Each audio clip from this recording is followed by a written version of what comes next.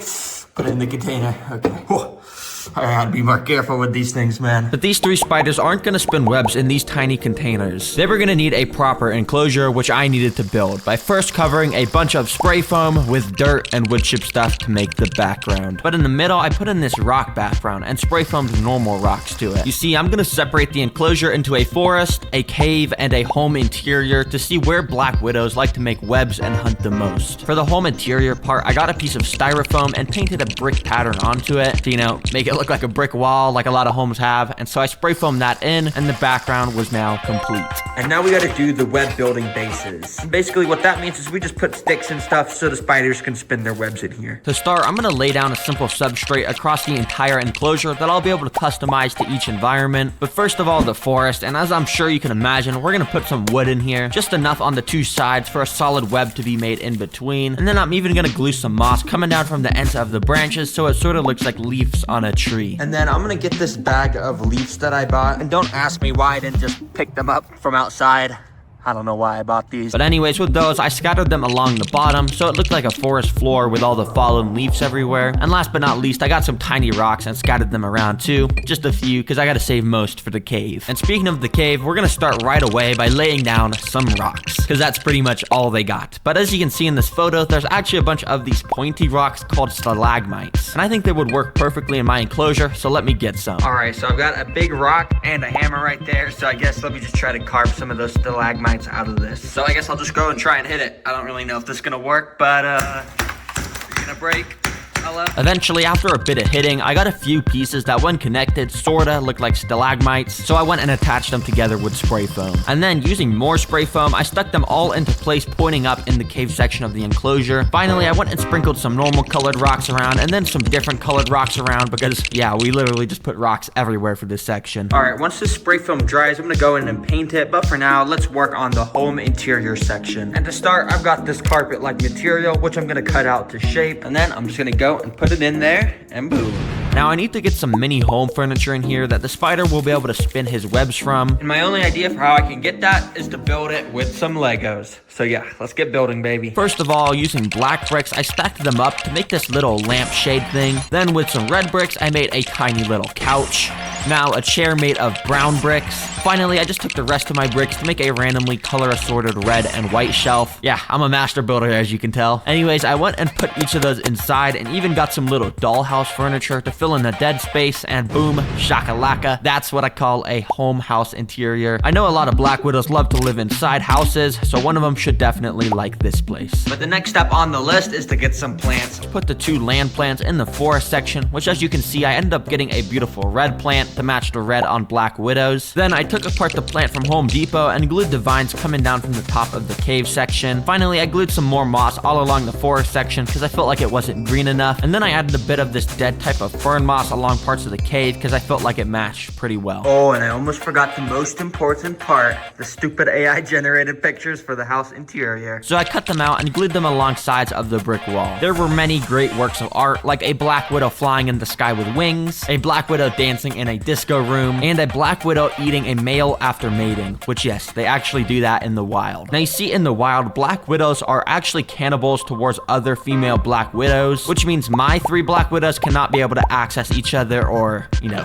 they'd probably eat each other. So I've got these acrylic sheets, which should act as good separators. So I went and measured them to size and then cut them out. There we go, that fits perfectly. And now last but not least, I'm gonna put in one of these reptile foggers. Basically, when you turn this dial, it spits a bunch of fog out the end of this tube. Black widows love a high humidity to make their webs, so this should encourage them to do that quickly. And well, I would say this enclosure is now 100% complete, but that does mean I gotta actually let the black widows loose in here, which I'm kind of scared to do, but let's just do it. And as you can see, I've got the 3 black widows in their own little containers. So I've got the first one. Let's let this guy loose into the forest. Then I'm gonna put the second one into the cave section like that. Then finally, the 3rd black widow in the home interior section. And while all the spiders were now in their new home, I took an interest to the one in the forest area. You see, this one immediately started to crawl all around her new home and even made her way up to the roof of the enclosure. There on the roof, you can see she started to walk around with a little strand of silk coming out the end of the abdomen. She was already building a web. Spiders, of course, do this to catch prey, and black widows in specific have some of the strongest silk out of any spider, which is somehow produced in these little silk glands that they have. Anyways, I left the black widow to continue with that, and the next day I came back and opened up the top of the enclosure. You could see the area where she was constructing the web, and now she was hiding in this little crevice. So much for building this enclosure. I built all this forest area just for the spider to make her web right in this little area. Well, at least she has something, because that means now I can try and feed her a bunch of different types of food. I put in some crickets to see if it would eat. And literally right away, one of the crickets jumped towards the spider and jolted him awake, which I guess was a good sign because the spider was now finally moving. But when I tried to bring the cricket back, it scared the spider and it ran away into the cave. I almost lost track of the spider until I came across her again on top of the enclosure where she had somehow escaped to. I tried to feed her a cricket once again, but she just was not having it, so I scooped her back into the plastic container. Well, it looks like this black widow is also not eating, which usually would mean I would go test the third and final food source, which was gonna be just crickets, but a bit bigger. But I kind of have bad news because I don't really have a spider to feed these to. Yes, you heard that right. Since putting the third spider into the house interior section 2 days ago, I haven't seen it at all. It literally escaped my enclosure. And now, not only did I have one missing, but I also had 2 more that weren't eating. Now, I wanted to start small, and as you can see, these mealworms I bought are absolutely minuscule. They're barely the size of the tip of my finger, but hopefully the spider will still like them. Using some tweezers, I dropped a mealworm straight into the spider's web, and immediately it started to squirm around to try and escape. But spider webs are specifically designed to keep little insects like this stuck in them. All the wiggling around made the black widow come awake, and soon it even crawled out, only to walk right by the mealworm and run away. In fact, this black widow tried to make a grand escape and even webbed down the side of my table onto the floor. Oh, no. Do not go under the table. Do not go under the table. Anyways, I ended up scooping it into a container where I then dropped another mealworm in front of him, and once again, he didn't want to eat it. Okay, based off the decorations. Oh my gosh. Is it a black widow? Yeah, it's a black widow. No, it's not. Yeah, you see those paintings on the wall? Yeah, I do. A black widow? Isn't that cool? No.